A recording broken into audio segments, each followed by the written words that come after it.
Deus abençoe a todos. É um prazer, como eu sempre digo, é um prazer imenso poder partilhar desses momentos com essa família, ainda mais quando se trata de oração. Aí para mim não dá para medir espaço, tempo, local, horário, não. Eu fico muito bem e à vontade com um grupo que tem essa determinação, que tem essa capacidade de colocar Deus em primeiro lugar. Isso é a coisa mais incrível que precisa acontecer em nosso tempo para despertar a curiosidade, despertar a mente, despertar o interesse do povo na busca da palavra de Deus. Muito bem, a música já pregou praticamente aquilo que eu ia falar.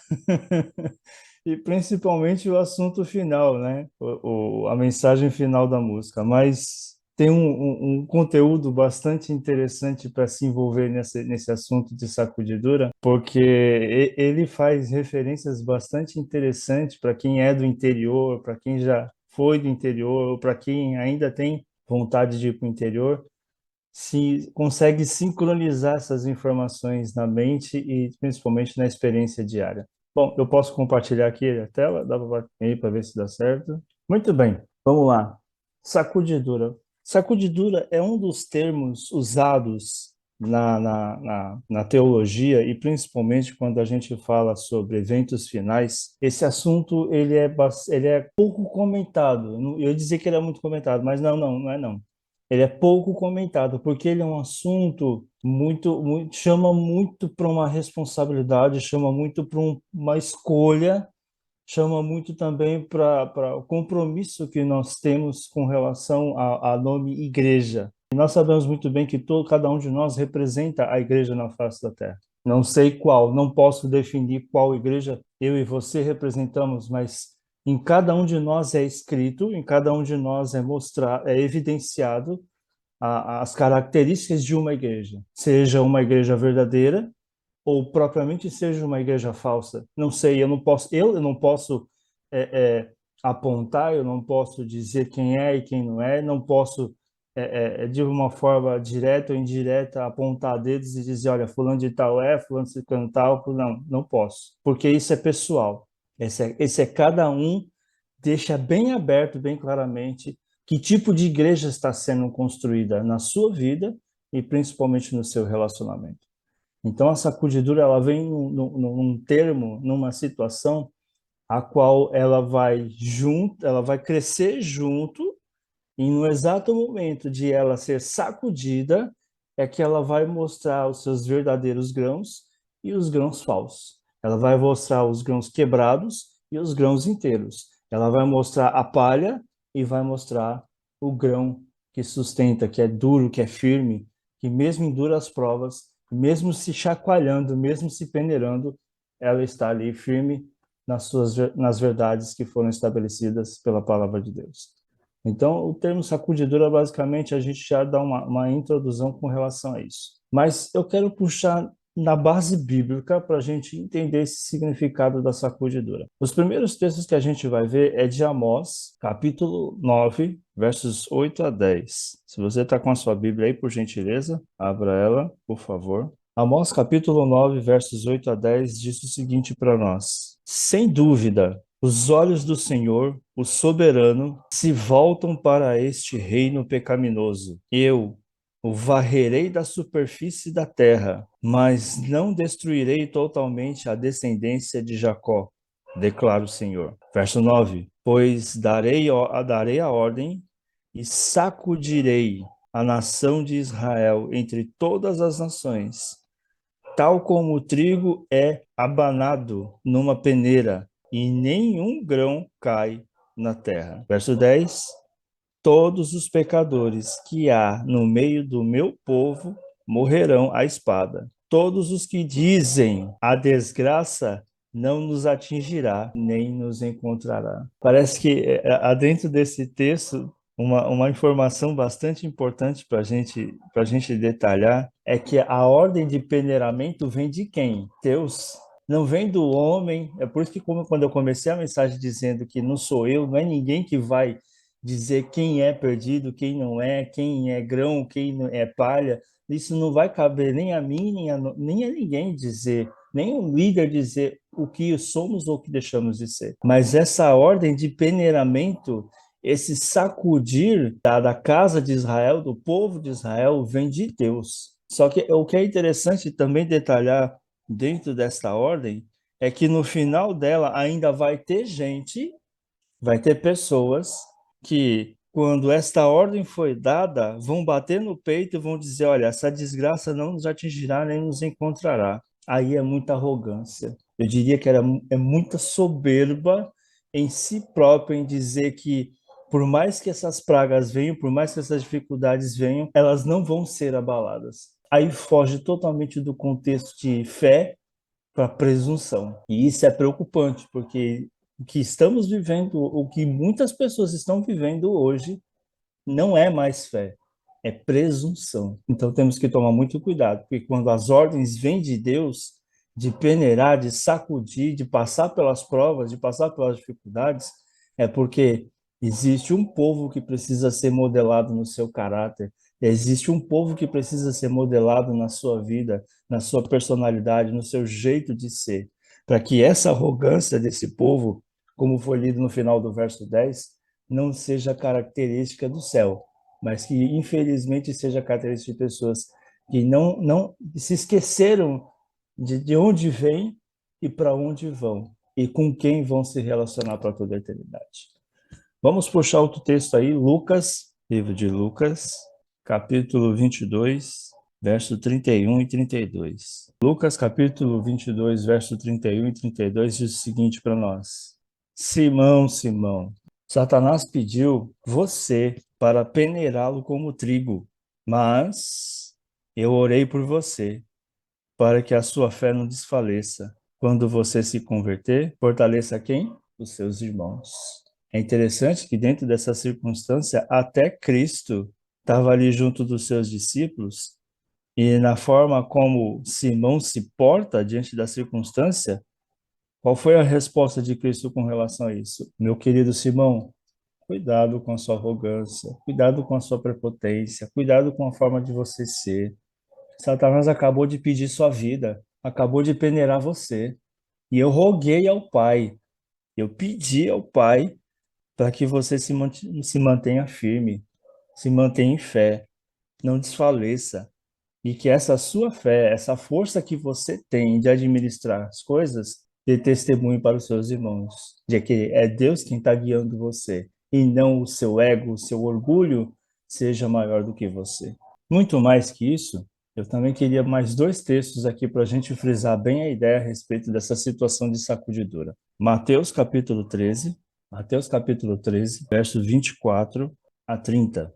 Jesus lhe contou outra parábola, dizendo: O reino dos céus é como um homem que semeou boa semente em seu campo. Mas, enquanto todos dormiam, veio o seu inimigo e semeou o joio no meio do trigo, e se foi. Quando o trigo brotou e formou espigas, o joio também apareceu. Os servos do dono do campo dirigiam-se a ele e disseram: O senhor não semeou boa semente em seu campo? Então, de onde veio o joio? O inimigo fez isso, respondeu ele. Os servos lhe perguntaram: O senhor, quer que vamos tirá-lo?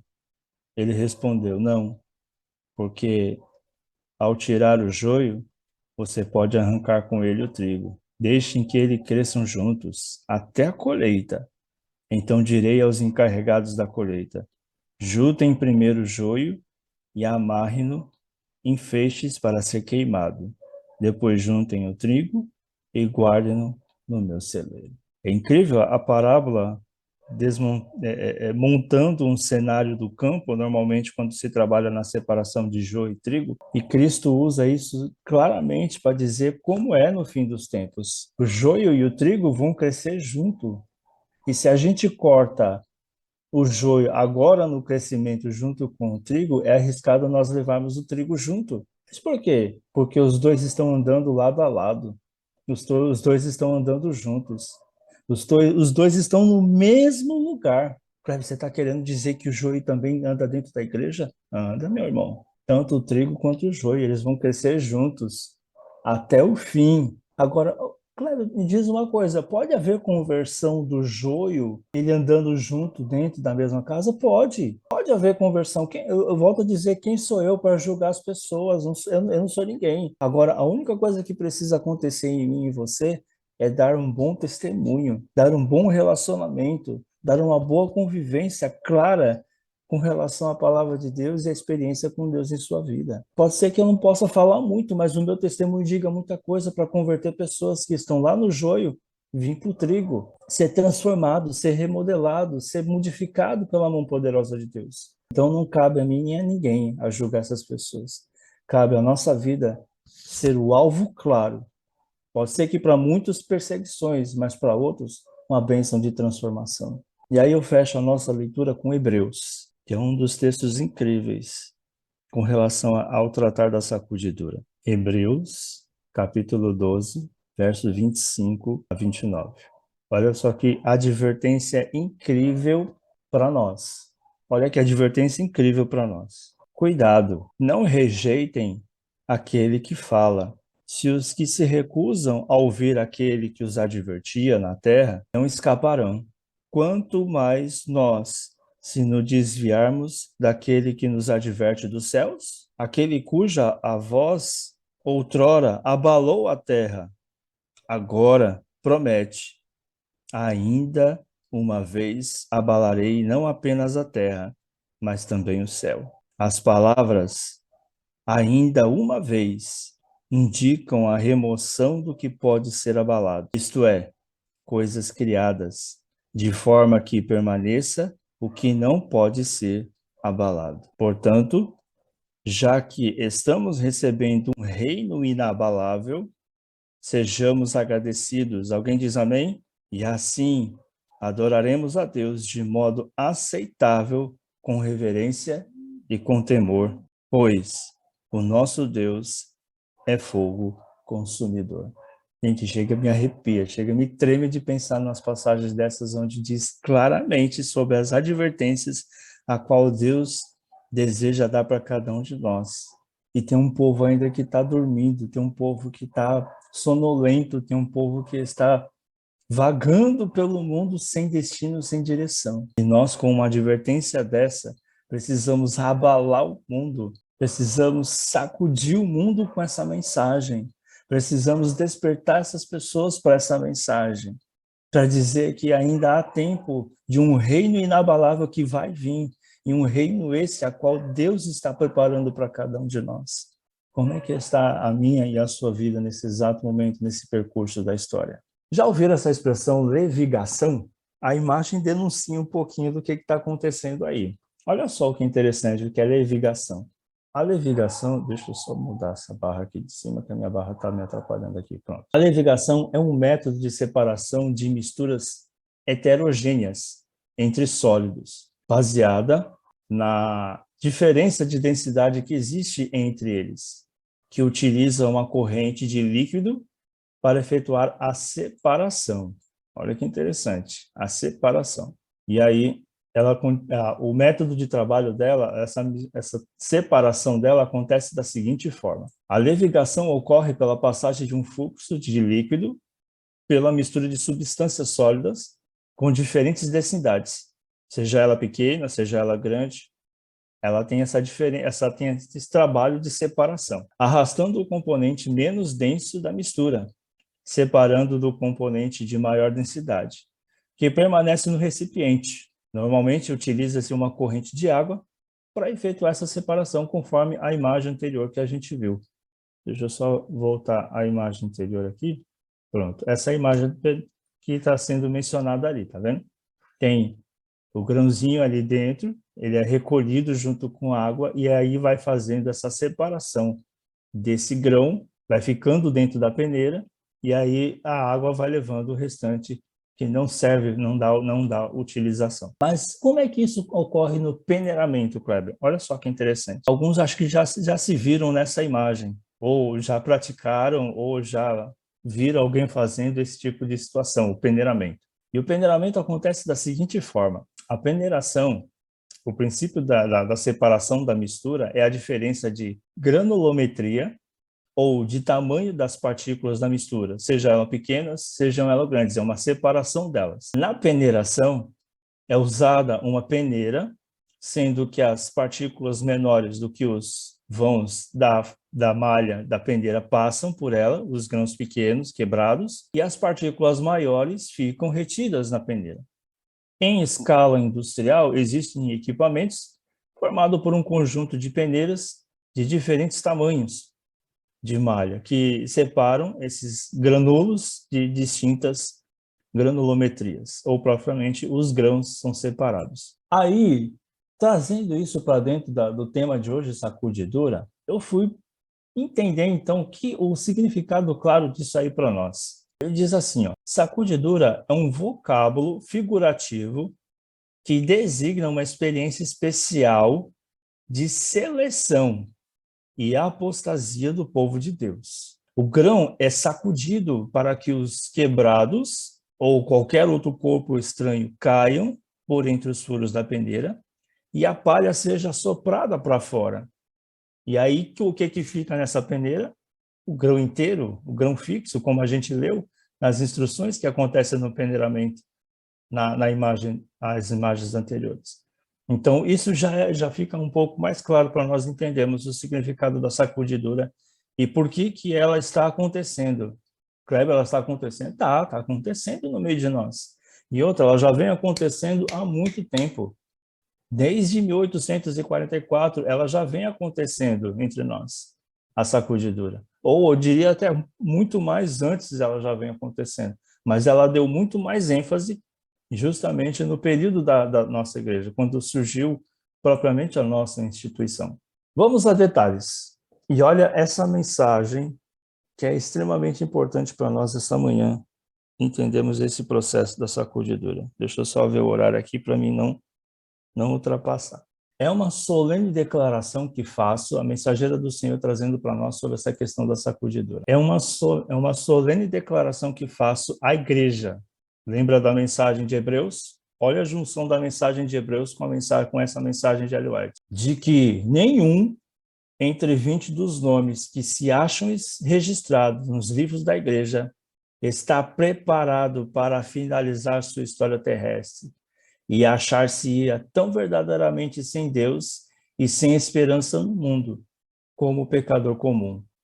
Professam servir a Deus, mas estão servindo mais fervorosamente a quem? A Mamon.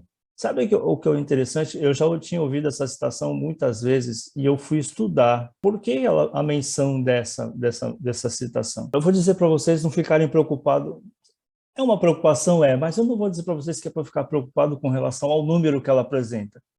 Que nenhum entre 20 dos que se acham registrados no livro da igreja estão preparados para finalizar sua obra terrestre. Mas eu, Kleber, entraria num contexto de que a problemática desse texto é estar preparado. Você sabe que isso me preocupa, estar preparado para finalizar a sua obra terrestre, porque ela dá característica clara de que os dois campos da igreja estão crescendo juntos. Os dois campos da igreja estão andando juntos, é igual às virgens. Elas estão andando juntos, elas estão juntas, elas dormem juntas, elas acordam juntas. Mas quem está preparado? Quem é que está preparado? No campo das virgens, tinha um grupo preparado. Tinha um grupo que ouviu a mensagem solene, tinha um grupo que estudou as mensagens solenes, tinha um grupo que estava pronto para pregar as mensagens solenes, e quando foi pedido para acender as lâmpadas para continuar a pregação dessa mensagem solene, ela continuou, enquanto um outro grupo voltou, regrediu, para ir em busca de azeite, foi em busca de algo para acender as suas lamparinas, para que pudesse andar junto com as outras, e quando voltou era tarde demais. Era tarde demais. Sabe que é isso que me preocupa, não estar preparado para finalizar a sua história terrestre. Estão dentro da igreja, mas não estão seguindo os padrões, os princípios que a igreja precisa seguir. Estão dentro da igreja, mas estão se envolvendo com as práticas seculares do mundo afora, trazendo para dentro da igreja e querendo envolver os outros que estão se preparando ou estão preparados nas mesmas práticas. Por isso que quando se fala que o trigo e o joio vão crescer junto, eles vão crescer junto. Enquanto de um lado está puxando para estar dentro dos princípios, dentro das normas, dentro da vontade de Deus, existe um outro lado que está puxando para que esses princípios, essas normas fiquem de escanteio, e agora a igreja ela precisa andar de forma atual, ela precisa andar de forma de mente aberta, ela precisa andar de forma que ela não mais veja restrições, não veja barreiras com relação à obra, entre aspas, que ela precisa fazer. É preocupante, gente, isso é muito preocupante, porque esse é o momento da história que nós estamos vivendo. Esse é um momento crucial da história que nós estamos vivendo. E isso nos deveria despertar para nós a atenção com relação a essa informação. Então, para isso, para nós entendermos claramente quando, como e como ela está acontecendo, a gente precisa fazer essas 4 perguntas-chave para nós. O que motiva a sacudidura? Quando ela acontece? E por que uma sacudidura? E quais os resultados dela? São 4 perguntas que nós precisamos fazer, precisamos entender, mediante essa abertura que a gente já fez com relação à mensagem, para que a gente possa compreender o norte e a direção que nós precisamos seguir. O que nós precisamos fazer diante dessas grandes provas que nós estamos enfrentando desse tempo. Você sabe que eu vi algumas declarações, alguns vídeos, eu vi algumas informações de pessoas dizendo que a Bíblia precisa ser mudada, ela precisa ser reescrita. A Bíblia é antiquada, ela não cabe mais no nosso tempo. Você sabe que me dói no coração, me dói na mente ver pessoas falando isso das Sagradas Escrituras. E pior que tem gente da nossa igreja, tem gente do nosso meio, do nosso povo concordando com esse tipo de pensamento. Chega, me dói no coração, na mente, pensar um tipo de informação desse tipo, mas ao mesmo tempo me dá alegria. Me dá alegria, sabe por quê? Porque isso fica claro, as evidências com relação aos eventos finais que estão acontecendo. Me dá alegria em saber que realmente isso tinha que acontecer e que o seu povo, que é grão, que é firme, que se mantém consistente na palavra de Deus, mesmo que essas provações venham, mesmo que essas dificuldades apareçam, mesmo que essas coisas comecem a se manifestar nesse tempo, esse grão vai permanecer firme, vai se permanecer inabalável com relação à circunstância que nós estamos vivendo. Muito bem, eu sei que o meu tempo já está quase acabando, mas eu quero pelo menos fazer uma introdução do que motiva isso a acontecer. O que leva isso a acontecer, essa sacudidura? Vamos lá? Bem rapidamente? Bom, de igual maneira, a sacudidura ocorre na fase final da história da igreja. Uma sacudidura que determina esse tempo para a igreja, as causas fundamentais da queda de muitos na sacudidura serão as seguintes: o descuido e a indiferença religiosa, como eu já comentei, como as pessoas estão tratando a palavra de Deus. E eu achei incrível que a lição de ontem deu uma ênfase na palavra de Deus, que eu achei incrível, eu achei magnífico como a preciosidade da palavra de Deus é essencial para nós nesse tempo. E o motivo da queda de muitas pessoas na sacudidura é o descuido e a indiferença religiosa. Tratando-se de descuido e indiferença religiosa por causa da forma como tratam a palavra de Deus, da forma como usam a palavra de Deus, da forma como fazem indiferença da religiosidade que traz a palavra de Deus, as pessoas agora elas sofrem perseguição pela imposição de leis, e principalmente leis dominicais. Elas sofrem com essa perseguição. Sabe por que elas sofrem com essa perseguição? Porque elas se descuidaram da palavra de Deus, trataram com indiferença a palavra de Deus. A palavra de Deus é antiquada, é antiga, ela não se encaixa no nosso tempo, ela precisa ser mudada, ela precisa ser reconfigurada. É amor, nós temos que viver o amor. Eu concordo, temos que realmente viver o amor, mas é viver um amor de princípio, viver um amor que transforma, viver um amor que muda, não viver um amor casual, que você tem que se simpatizar pelas pessoas do jeito que elas são, que elas vivem, e do jeito, a forma que elas atraem a palavra de Deus para suas vidas e está tudo resolvido. Não é assim, não. É por isso que essas pessoas, quando a perseguição começar a se dar conta dessa situação por causa da mudança de leis, que já acontece, elas são as primeiras a abandonar o barco. Elas são as primeiras a serem sacudidas e caírem fora. E são essas pessoas que, quando estão lá fora, vão apontar dentro das igrejas, vão apontar nos quatro cantos do mundo, dizendo que nós somos contra os critérios civis e religiosos que o mundo afora estão colocando. São elas que vão apontar cada um de nós. A falta de aceitação da mensagem de Cristo, a igreja de quem? Laodiceia, a última igreja. Mensagem esta de arrependimento e quê? Reforma. Volta para os braços do Senhor. Faça uma reforma na sua vida. Muda do que você era para o que você precisa ser pela palavra de Deus, pelo que Cristo deseja de cada um de nós. E o último ponto é o conhecimento superficial, voluntário da verdade divina. Daí, serem desviados pelas falsas doutrinas. Conhecimento superficial. Ah, fulano ali falou, mas isso não vai acontecer isso agora não. Isso aí é mais lá para frente. Gente, está tão perto. Eu não sei quanto a vocês, mas está tão perto das catástrofes grandes acontecerem, dos movimentos se aumentarem cada vez mais em prol de uma religião mundial, de leis mundiais, está tão perto disso acontecer que eu juro para vocês que precisa exigir de nós não só um conhecimento superficial, voluntário da verdade, mas um conhecimento integral, íntimo, profundo da verdade divina para o tempo que nós estamos vivendo. Precisa haver entre nós essa busca incessante. Ontem eu estava assistindo uma live de um amigo em São Paulo e a gente estava comentando dos Elias com relação ao nosso tempo, e nós somos esses Elias do nosso tempo. Está sobre nós uma responsabilidade gigantesca de pregar uma mensagem tão incrível, tão perfeita, que as três mensagens angélicas.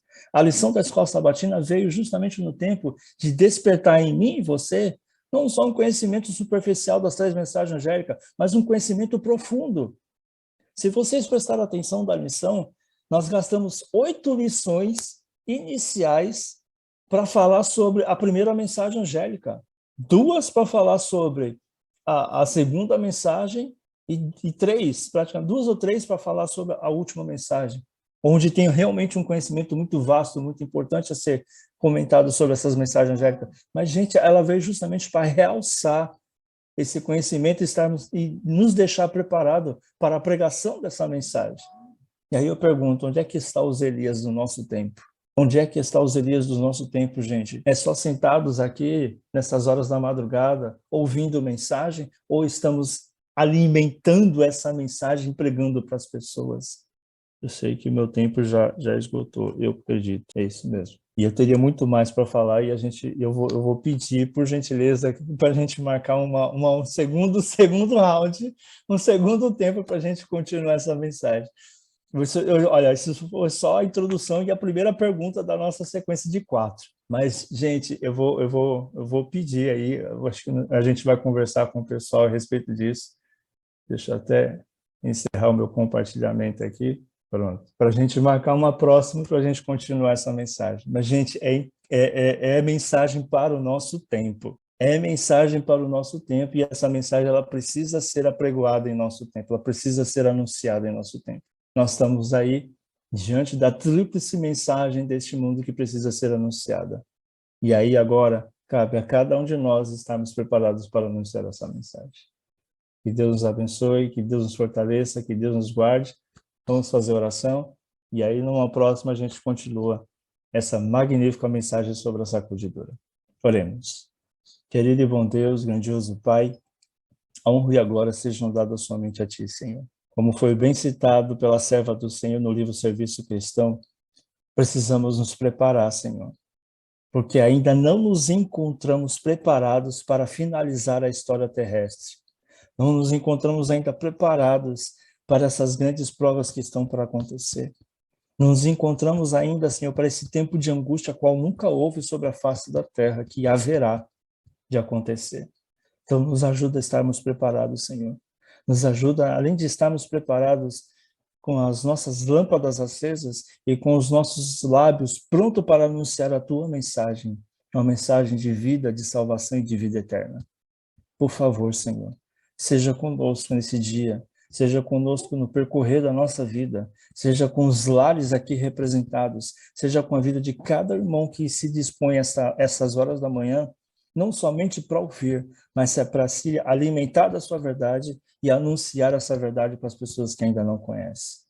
Nos ajuda, Senhor, nessa obra magnífica a ser feita antes da volta do Senhor. E quando o Senhor se manifestar em majestade e grande glória no céu, possamos receber esse reino inabalável, Senhor.